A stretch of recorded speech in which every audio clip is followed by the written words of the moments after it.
I don't even realize that they're crazy. It's just a day in the life. Those things, those situations tend to make me a little anxious. That's why I look like this. I have a YouTube channel.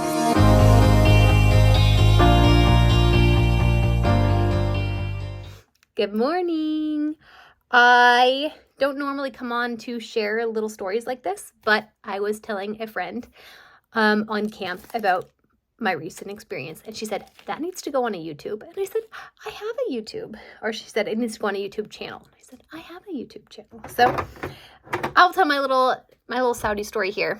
And I was just trying out a new lash product. Eye serum, eyebrow serum, and eyelash serum.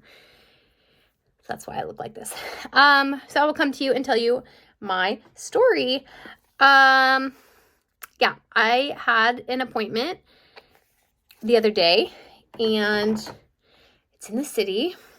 I paid for parking, the little machine, and got back out. I paid for 2 hours of parking. My appointment lasted like maybe an hour and a half. And I came back out, and my car was booted. And I was so confused. I thought, did I misunderstand? Did I think I bought 2 hours and I bought 20 minutes? Like, I don't know. The parking's really cheap, and I paid for it by credit card. And I had the sticker in the dash, and I go up to the dash, and there's my sticker saying, like, I still have 20 minutes of time left. So I have paid, and I'm good to go. Should not be booted. So I called James, and I'm like, what the heck do I do? I have a boot on my car, and I paid. And he said, oh, maybe they put the boot on assuming you would miss it and are just waiting for you to fail, basically. And I'm like, but it's like not like 10 minutes before or 5 minutes before. I had 20 minutes. So I call the number on the sticker, and the guy says, okay, I'll send a team. So I'm waiting. All the while, I have to get back. It's like an hour drive to get back to my camp. And I have my daughter to pick up from school. Was supposed to go to a ladies' event, and knew I was going to miss that completely. So the guy shows up, and he's like telling me in his limited English that I had no sticker, no receipt. And I'm like, the receipt's right here. It's right here. And he says, no, before.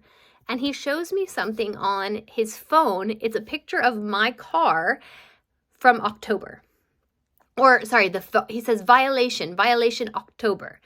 I'm like, how did I get a what is he talking about? Like, I wasn't here. And I start thinking back to the last time I was in the area. I was in the area, same appointment, 6 months ago in September. So I'm like, okay, September. James calls me back. He gets one of his coworkers who speaks Arabic to this guy. They start communicating, basically saying that in September they issued a violation, or they said that I didn't pay for parking in September.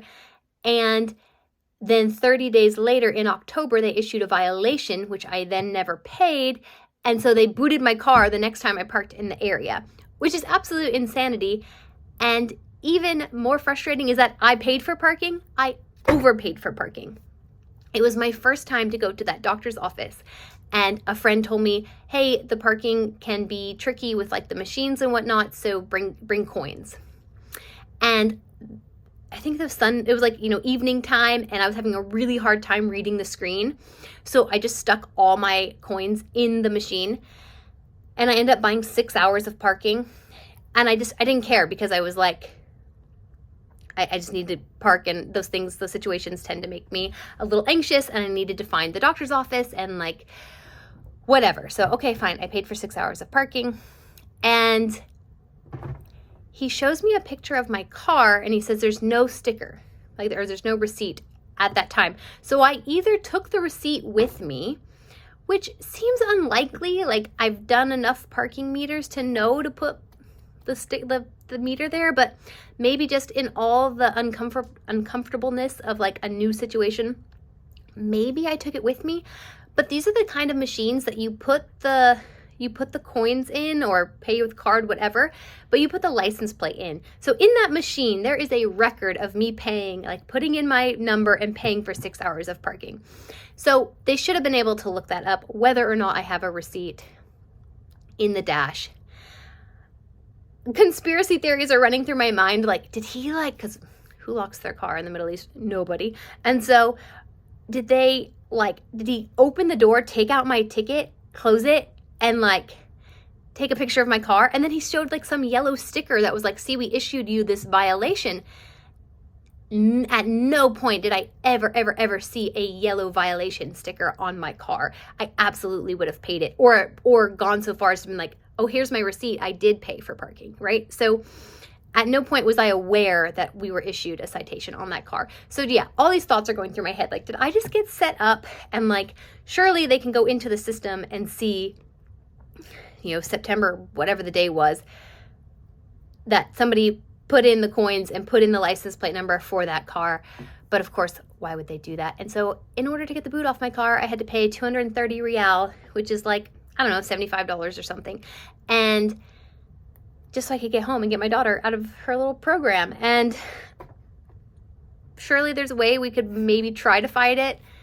I don't know, something tells me it would just be really stressful and probably not work out in our favor. But it's so frustrating because I know I overpaid.